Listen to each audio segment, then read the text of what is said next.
Welcome to Finding Alara, a safe space where authors, artists, and creatives share their world-building style and mindfulness tactics. Brought to you by Bushland Castle Productions, a micro-publisher with an author support platform that nurtures creative growth and storytelling excellence.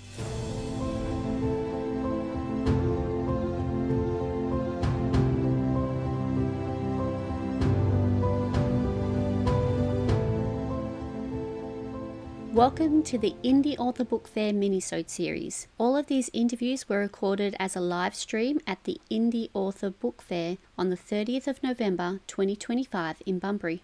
Each minisode will have live interview component with myself or Paul Vandermeer from Forest.chat, an additional conversation that the author had with Chris Ilsley at the event, and an excerpt from one of their creative works, which may just inspire you to have a closer look at what is available in the indie book world.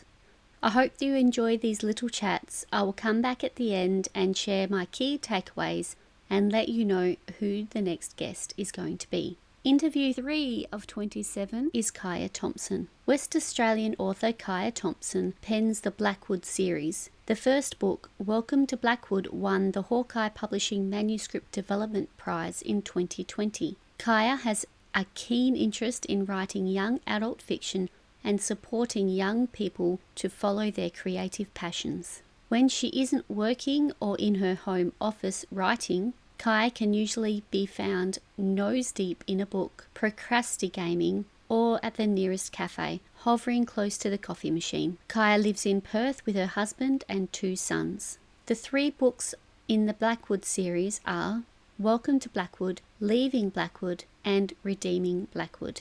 Khaiah's books are available through Hawkeye Books and on Amazon. The links are in the show notes. We have done our best to clean up the audio for these interviews, but it was recorded live. Some of the background noise is still there, but there are some great nuggets in the chat, so please enjoy.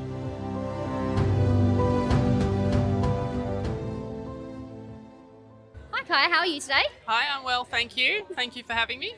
No problem. Before I forget, can you please tell people how to find you online? How to find me online? So if you Google my name is quite unique, so it generally will come up. But if you head to hawkeyebooks.com.au, you'll find my books online there and a bit about me. And also social media, Khaiah Thomson or K Thomson author, and my pages will come up. I'll make sure that the links are actually on the minisodes when they come out, but I always forget to ask that, so if I covered it at the start, then we're good. Yeah. So can you please tell me a little bit about yourself and how you decided to come onto the creative path? So I guess a bit about myself. I'm a big reader. I love reading young adult fiction and fantasy. So I got into writing books 6 years ago. So I was a stay-at-home mum at the time, and I'd been off work for a while and was looking for some creative ways to use my brain, and decided to write a book. So that's where it started. That's where when Welcome to Blackwood was born, and then the series progressed from there. When did you come in with Hawkeye Publishing? Was that with your first book? Yes, with the first book, when I'd finished writing it, I was having a look online at sort of publishers to submit it to, and then I saw there was an upcoming competition for the Hawkeye Manuscript Development Prize. So I decided to give it a go and submit my book or my manuscript, and I won it, which was amazing. I've heard that the people at Hawkeye are very supportive and encouraging, so I'm sure it was an amazing adventure. Yes, they've been fantastic, especially as a new author. You know, you're very sensitive when it comes to your writing. You're putting yourself out there, so they were brilliant. Yeah. So can you please tell me in 5 words, how would you best describe the author you are? Okay, young adult, fantasy, coming of age. I think that's what I will always write. Nice. Young adult is such an important age, especially you're inviting the younger people to actually read books and encourage them to go to that next level with the adult fantasy. So that is such an inspiring thing to do. What drew you into this genre? That reason exactly. I think young adults, like for me, reading at that age was so very important. Yeah, it can really help to shape who you are and who you want to be as a person. I think the characters you read in books, and there's certain characteristics you like about them. So I really wanted to write for that age group, around those important themes in a more light-hearted manner. Yeah. When you first chose independent publishing, did you realise how hard it was going to be? I had no idea. I'm very much an introvert, so writing books was like the ideal, like side. You get paid to hustle stay for me. home and write. Yeah, yes. but I had no idea around the marketing side of things and needing to put yourself out there, and yeah, so that's been a bit of a shock, but I'm getting there. One step at a time. Yeah, that's right. Yeah. Can you please tell us a little bit about your books? Yeah, so the books, they're young adult fantasy or paranormal fiction. So they are sort of set in a world like ours, but where supernatural abilities are common. So it follows the story of Khaiah, who's a 17-year-old girl with the ability to draw energy from others, including their powers. So in a world where supernatural abilities are common, she's considered dangerous and so has spent most of her life in hiding. After an accident where she draws energy from a friend, she and her family return to her mum's hometown of Blackwood. And yeah, she quickly learns that Blackwood is not what it seems to be. It's not just a small, quiet town. So Khaiah really comes into her abilities, or starts to, in the first book, and then through the series that progresses. And yeah, she grows into herself. Did you originally intend for it to be a trilogy, or did it just grow with the story? I'm very much a pantster, so I just write from beginning to end. So initially I had in mind just one book, but it grew into 3. What's your ideal writing environment? A cafe, very busy, much like today. A lot of background noise. So we might see you doing a bit of a tippy-tappy later? Maybe. Yeah? Just that ambient noise in the background? Yes, yeah. White noise, it's great. Yeah. Yeah. Do you have any tips for people starting out in the independent author journey? Yeah, just write that book, start it, finish it. Most people will start out writing a book and they don't get to the end, but push through. First draft is always quite rough. There's a great saying, I think it's Shannon Hale, who says, "I'm simply heaping sand into a sand pit so that later I can build castles." So think of your first draft as just getting all the words on the page, and then you can fix it later. But just get it done. How many drafts did you need for these books, for the first one? To be honest, I cannot. I don't know. I think I did 3 drafts, but then the editing side, it went back and forth many times. But I definitely learnt from the first, and it was less as I went on. Yeah. It's good that you're learning and developing as you go. Yes, yeah. Thank you so much for your time today. Really appreciate having a conversation with you, and I look forward to reading your books. Great, thank you. Thank you. you. Have you finished building your story and you're not sure which pathway to choose for publishing? The Book Reality Experience is a publishing assistance service offering partnership publishing solutions to authors. We have different pathways available, and we'll recommend what we think works best for you and your story. Check out our website at www.bookreality.com for more information. Together, let's turn your book dream into a reality. Thank you very much for your time, Khaiah. Oh, thank you for having me. Now, I have to ask you, what was it that inspired you to write? Was it something you always wanted to do, or was there a specific event you can put your finger on? So I've always been an avid reader. I enjoy reading. When I had my first son and was a stay-at-home mum for a while, I found myself with plenty of time to read. So I was reading a lot of books. Gee, not too many mums will say that. I had a young child, I was at home and plenty of time to read. I had this fabulous app on my phone, so I could hold the baby and swipe through a book at the same time. So I managed to get Technology was your friend. Yeah. So I had been reading a lot of books, and I was looking for a book with some particular tropes that I like, and I couldn't find the exact book I was looking for, so I decided to write it. When we talk about Blackwood, that is a direct reference to the river. Yes, so, yep. Why? All your books centre around Blackwood. Is there some fascination that you have with the Blackwood River or that particular region? Yes, I love the southwest. Yep. I love the beautiful Baranup forest down there, the lighthouses. I spend a lot of time between Margaret River and Augusta. So when I was, I guess, having a go at world building in my books, it was easier for me to draw on places that I knew. So I took elements of Baranup Forest, Augusta Lighthouse, the town of Margaret River, and sort of came up with Blackwood. Wow, that's an incredible thing, isn't it? Because you basically took something that you liked, something that you arguably had a passion for, and have used that to create your books. Yes, yeah. Thank you. How hard were your books to write? The first Did one... the inspiration just fall in your head, or did you really have to work at it? The first one sort of just came to me. But the second and third books, I definitely had to work a fair bit harder on those. Yes, they took a lot longer. I thought it would get easier, but it actually gets harder. So you've got some very interesting books. Firstly, let's have a look at Welcome to Blackwood.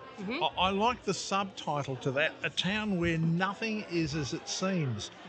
What is the nothing is as it seems? So initially when Freya moves to Blackwood, it seems like a quiet little town. Yep. But she quickly discovers that it's a town full of other supernatural people with differing abilities, and yes, there's a lot of secrets and things that lie beneath the surface. And yet, oddly enough, the moment you said that, I thought you could be talking about Bridgetown. Yeah, It has that sort of vibe about it, doesn't it? That is true, yes. Now, the other one is Leaving Blackwood. Is that a book almost of regret, leaving Blackwood? It does have elements of that, for sure. Yes, yeah. So she leaves Blackwood and really has to, so the main character, Freya, really comes into her own and is deciding what she wants. Your character, Freya, is that somebody you created, or is that, in truth be told, based on somebody you know? It's not based on someone I know. So I was a big fan of X-Men. Okay. I am a big fan of X-Men. Yep. And one of the characters, Rogue. You're a Marvel girl, are you? I am. I'm Marvel, DC, all of it. So there's a character called Rogue who has that ability to take energy from others, which is what the same ability that Freya shares. But I always felt that her character could have been done it, not better, but a bit differently. Because if you followed the story of X-Men, she ends up losing her ability, or she chooses to. Now, the other book, Redeeming Blackwood, Yep. what is that about specifically? The moment you use the word redeeming, Yep. it almost suggests that something has to be fixed. Yes, yep. So, as you said, in the second book, Freya leaves Blackwood, and a lot happens when she leaves. Yep. In the third book, she comes back, and there's a bit of a battle that happens. But it's not just about Freya, it's to do with everybody in the town, and it's, Does it have country town elements about it? Because country towns, as you would well know, are unique. Yeah. And it's something that often people who've lived a city life don't quite understand, that there is a uniqueness about country towns that you will never find in the city, not even in suburbia. Yeah. So it is definitely a country town. I myself grew up in one, so maybe that's why I was drawn to that kind of smaller setting. Yeah, well, I grew up in a country town as well, which is why I get the Yes. country towns are vastly different. People think of suburbia as being like a country town within the city. That's not the case. No. And unless you've lived in a country town, you don't actually understand that. That is true. It's one of those things you say, well, what's the difference? Well, I can't put it into words, but anyone who's ever lived in a country town knows instinctively what you're talking about. Yes, yeah. Khaiah, thank you very much for joining us. Oh, thank you for having me. Pleasure to have you along, and good luck with your books. Thank you very much.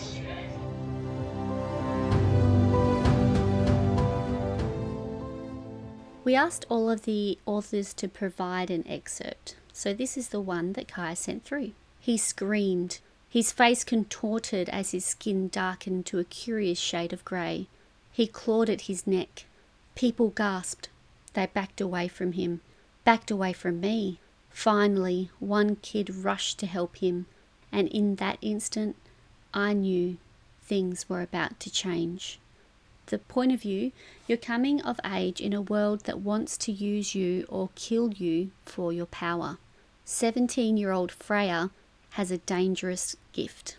She can draw energy from others, even their powers. In a world where supernatural abilities are common, hers is feared. After years spent in hiding, one accidental slip leaves a friend hurt and forces her family to flee to her mum's quiet hometown on Blackwood. But Blackwood is anything but quiet. Secrets pulse beneath the surface, and Freya's powers won't stay hidden for long, especially when a pair of golden eyes and a calculating butter-wouldn't-melt smile are watching her every move. I hope that was enough of a teaser for you. I really enjoyed listening to the interviews with Khaiah. The way the event was run, I was able to obviously do the interview with her, but I wasn't able to listen to Chris' side until I was doing the editing for this podcast. So it was really good to see her thoughts and feelings from a different angle. My first key takeaway was how she's so aware of her ideal writing environment. That shows that she's got a lot of experience and she knows exactly what she likes. She likes a cafe, so she has that white noise in the background. I did swing past her table later on in the day, and I didn't see her tippy-tapping at all, so maybe it was a little bit too loud than what she's used to. My second takeaway was her tip to just start and finish. There are so many people that I know that have started a book, but they don't have the dedication to the narrative to finish. It is an achievement to finish the first draft, but there are so many steps after that to develop the narrative to a publishable standard. My third takeaway was how she drew on pieces from the places she knew to create something completely new. I grew up in the Southwest. I'm keen to see how it all comes together in her story. What were your key takeaways? If you would like to carry on the conversation with Khaiah, then she has Facebook, Instagram, TikTok, Goodreads, and also has a page on Hawkeye Books. All her social links are in the show notes along with her book list. In the next special episode, you will hear from Trisha Travaskis. If you are enjoying the show and would like to show some support, then please share these episodes with a friend. Or if you want to go the next step, you can buy us a cuppa. Head on over to ko-fi.com/Finding Alara. That's ko-fi.com/Finding Alara. There is an option for you to buy us a cup of tea for $2, or you can join the Shadow Lair for $5 a month, where you receive exclusive content and advanced information about the show. If you would like to get in touch with myself or the team at Bushland Castle Productions, then I'm on Instagram and TikTok as @Finding Alara.